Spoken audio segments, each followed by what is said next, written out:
I don't think a lot of people are ready for this. This is the HUAWEI Pura80 Ultra. Ang camera na may konting cellphone.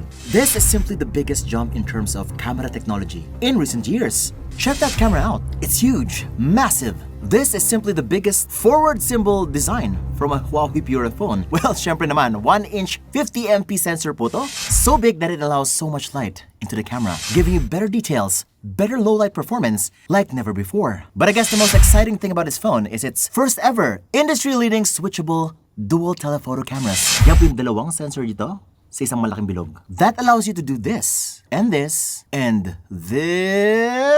all without losing so much detail. Currently, this is a massive upgrade from the Pura80. Kung si Apple and Samsung flagships are only focusing on software updates, konting camera updates here and there, but this year, a massive hardware upgrade for the HUAWEI Pura series. This phone is simply transformative, next level, and forward-thinking. Kaya siguro mayroong forward symbol design. Pero yun, let's move forward. Ako si Vince and you're watching Unbox Diaries.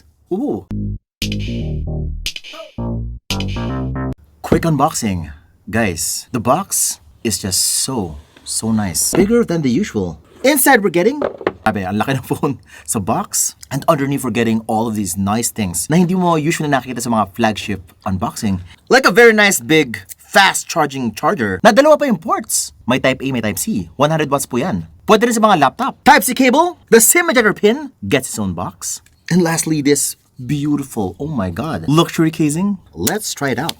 Oh my god, para kami designer phone. Which does not look like a very familiar luxury designer bag brand that we're so familiar with. Oop. Pero grabe, ang ganda. Sana merong color Louis Vuitton. Just check that out. Pag nilabas ko sa bag ko, nakaka-proud. Like, oh, is that a phone? Ganda naman yan. Now, tagalin ko na yung case ah. By the way, this is called the Prestige Gold color. Grabe no, it really looks like a gold bar. A very luxurious device. And it's even got that sunburst effect kapag ka tinataman ng ilaw. Parang merge na po siya ng tech and luxury at the same time. By the way, meron siyang black color, the golden black, which is black mostly yung katawan, pero yung kanyang camera module may konting gold. The phone is very reflective, and it easily attracts fingerprints, smudges. That's why kailangan mo talaga ng casing na matte finish yung likod. Parang ayaw ko na tuloy tanggalin yung casing. Parang ito na yung bagay para sa kanya. Tapos ganito siya hawakan, no? Pogi. Hi, this is my phone. The design of the phone is very unique. It really looks like a top-of-the-line HUAWEI phone. Kasi usually mga camera phones ay may malaking bilog sa likod. Mukha talaga silang camera. But this one, it has that dazzling forward symbol design that HUAWEI Pura series is really well known for. But this year, it's much bigger, much more chunkier. Wow, that's a big camera. This is what you look like when you're taking photos, landscape, and portrait.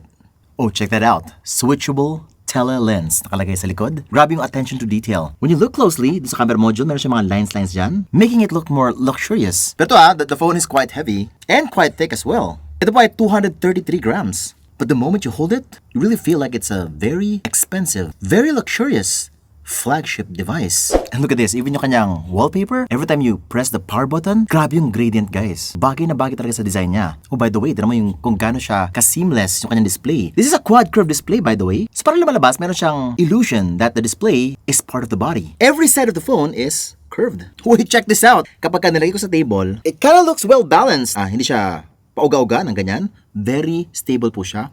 Wow, all I can say is I am seriously impressed. Now, syempre, let's move on to the camera. I think this is the main reason why people will buy this in the first place. Yung kanyang matinding, malupit, na innovative camera. This thing is a camera powerhouse. Meron pa siyang 1-inch, 50 megapixel main sensor. Has over 16 stops of dynamic range. Guys, the usual phones, mid-range, 10 to 13. The iPhone 16 Pro Max has 14 stops of HDR. And this one has 16 stops of dynamic range. Ano ba yung tsura nun? What does that mean for you? When you take photos with this phone, ito pa siya comparison with the iPhone 16 Pro Max. Take a good close look at both photos. Tignan mo yung dark parts, yung shadowy parts ng photo. Natin nyo ba kung gaano ka-detailed? Kung gaano ka-identifiable yung mga objects dun sa dark parts ng HUAWEI Pura80 Ultra. Medyo hirap na po si iPhone dito, pero dahil mas malupit po yung sensor ni HUAWEI, it is all possible kahit mahirap po yung lighting condition. Any challenging lighting condition is kinakaya po ni HUAWEI. Now, aside from that, the 1-inch sensor is a major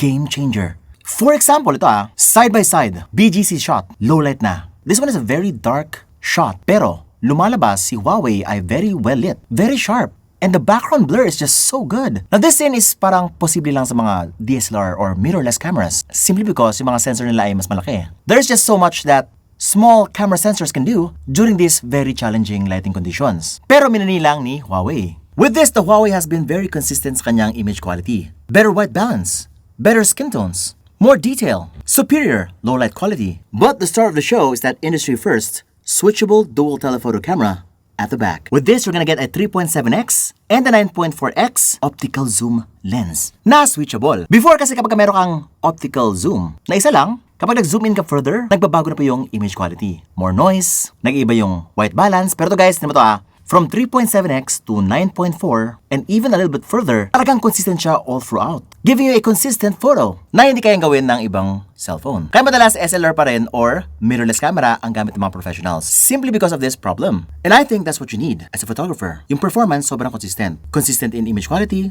in color, in accuracy. Wait lang ito For example, sa concert guys, using the HUAWEI Pura80 Ultra. And we compare sa iPhone 16 Pro Max. So ito po si artist, yung guy. Ito po yung distance namin from the artist. Ito yung ultra-wide, ang ganda. Now right now, I think si Samsung yung parang madalas hinihiram para pag nag-concert sila, makatake sila ng mga magagandang photos ng artist during the concert. But I think Samsung has met its match. And seriously, grabe yung results. Look at the clarity of this photo. Grabe guys, it's still very sharp. I gotta be honest, medyo nahirapan pa rin siya. It's not perfect, pero kitang-kita mo talaga yung details sa mukha niya, the instrument, the mood, it's there. Hindi nakasira yung parang noise, yung lack of detail. For example, ito si iPhone, okay? Si iPhone 16 Pro Max, ang pinaka-max niya is 25 times digital zoom. At ito po yung tsura nun, it kind of looks noisy.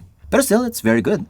Yun nga lang, hindi niya talaga kayang makipagsabayan. By the way, the 3.7x telephoto zoom is actually the largest telephoto sensor in a smartphone, which is 1/1.28 inches. By the way, mas maganda pa pala yung quality ng 3.7x kaysa 9.4x. Napansin ko. Now for street photography or general portrait shots, the 3.7x zoom is pretty adequate for most shots. Pero kung gusto mo talaga ng wildlife, 9.4x zoom guys. Wildlife, concerts, yung mga hard to reach places, hard to reach subjects. By the way, this thing also carries the legendary HUAWEI snapshot na nakita mo sa Pura80 series, na kahit gumagalaw na mabilis, ay klarong-klaro pa rin using AI. I think the best use talaga nitong HUAWEI Pura80 Ultra is if nagta-travel ka. Kung madalas ka mag-picture ng mga tall buildings, mga mountains, mga notable figures like Buddha that is located very very far away from you. Pero dahil meron kang ultra zoom at mas lamang ka pa sa mga kasama mong turista. Generally, if you're not traveling, parang hindi siya masyado ka-useful. If daily photos mo lang naman ay selfie mo, picture mo yung blackboard, or yung password sa router mo, it's not for that. It's for travel talaga. It's going out, taking photos, especially in very challenging lighting conditions. Ayun, dun po siya. By the way, this phone actually has 4 cameras. Apart from the 1-inch ultra lighting main camera, meron pa siyang ultra lighting macro telephoto camera. 48MP yan. By the way, the dual periscope camera at the back, yung 3.7x, ay 50 megapixel po yan. Yung 9.4x naman ay 12.5 megapixels. And the ultra-wide angle lens is 40 megapixels. Speaking of ultra-wide, ito pala yung ultra-wide angle lens niya. Siyempre, if you need more versatility, ito po yung kanyang ultra-wide. If you need landscape shots, easier group photos, ayan po siya guys. Klarong-klaro naman. And it's even got AI upscaling. Now, the selfie camera is 13MP. The selfies you will get here are beautiful. Meron pa siyang ultra-wide sa selfie. Amazing white balance. And amazing skin tones. You will love your skin here. Talagang very natural. Kita pa rin yung mga details sa mukha mo. May pimple ka, kita pa rin yan. Pero mas maganda tingnan ang skin mo dito. But I wouldn't say it's the best in the business when it comes to selfie image quality. But it gets the job done kung kailangan na lang selfie camera. Pero yun, this dual telephoto camera system is just so addictive to use. Every time we take pictures, talagang, guys, it always looks so good with minimal effort. Kasi guys, to be able to do this kind of image quality on your DSLR or mirrorless, talagang alam na alam mo kung paano gamitin yung camera mo. But this one, zoom in mo lang ng konti, press the shutter, and it looks very beautiful agad. Instagram ready siya agad. Wow, grabe yung macro guys. Really otherworldly ang kanyang itsura. Can go as much as 100 times zoom, and at 100 times zoom, sobrang stable pa rin niya. At may upscaling na kapag ka medyo malabo. Still, no smartphone is the best at 100 times zoom. Madalas hanggang 10x talaga yung pinaka-okay. Ayan. Siyempre, if you're asking that question, 100 times zoom, pinakamatas niya. If you loved the macro shots on your Pura80, you will love it more here, more than ever. This camera phone is very impressive, but the problem is, mabigat siya. What if nagpipicture ka, mahulog, ouch. Siyempre, a very expensive product should be durable naman sana. Well, in fact, it is. One of the most durable phones you can buy out there. This is unlike the Pura80 and 80 Pro kasi sila ay second gen Kunlun glass lang, which is 20 times drop resistance. Eto mas upgraded yung kanyang Kunlun glass. second generation crystal armor kunlun glass, which is 25 times more drop resistant and 16 times more scratch resistant. You can even use this without a screen protector or tempered glass. Pero mag-ingat ka lang sa kanyang mga sides, guys, or sa likod. This may be drop resistant, but I don't think na invincible po yung kanyang likod or yung side. Baka magkaroon ng chip dyan, ng dent. It may get damaged externally, pero internally, safe pa rin siya. Yun ang malaga. Nagmagana pa rin siya after 2-3 years or 4 years. That is impressive durability. Speaking of durability, it is 5,170 milliamperes. Meron pa siyang 100 watts fast charging. That is very good if you want to save time. It's even got 80 watts wireless fast charging. Impressive. Na for daily use, pa naman siyang gamitin ng daily driver mo. 6.8-inch OLED display po yung kanyang display. Quad curve na po yan. Everything you will see here or watch here is gonna be looking impressive. From videos, to movies, to social media, everything will look sharp.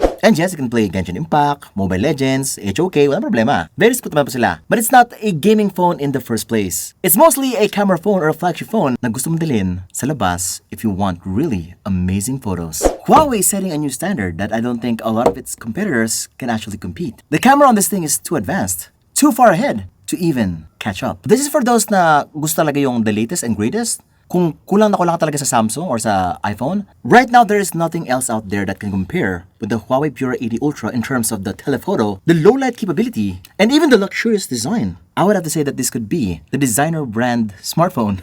Wala pa tayong official pricing, but for now, here are the exclusive vouchers and discounts you can get for the HUAWEI Pura80 Pro and Ultra.